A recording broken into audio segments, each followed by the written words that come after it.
শুভ সকাল বন্ধুরা। গত পরশুদিন হঠাৎ কোনো পরিকল্পনা ছাড়াই বেরিয়ে পড়েছিলাম বেড়ানোর উদ্দেশ্যে। যদিও বান্ধবীর মুখে কিছুটা শুনেছিলাম।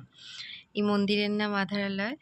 এটা ব্যান্ডেল স্টেশন থেকে ১৫ মিনিটের দূরত্বে অবস্থিত। এটা আরেকটাও নাম আছে, সেটা হলো লাহিড়ী বাবা আশ্রম। এটার ভিতরের স্থাপত্য ভাস্কর্য সত্যিই খুব সুন্দর। ঘন সবুজের ভিতরে এই মন্দিরটি। আশ্রমের ভিতরে প্রধান মন্দির ছাড়াও আরও অসংখ্য মন্দির আছে। লোকনাথ মন্দির, কালী মন্দির। মূল মন্দিরের সামনে এই হলো ফটকটার সামনে এটাই অংশ। এরপরে এটা হলো মূল মন্দিরের বাইরের অংশ। যদিও ভিতরে কোনো ভিডিও বা ছবি তোলা আছে নিষেধাজ্ঞা।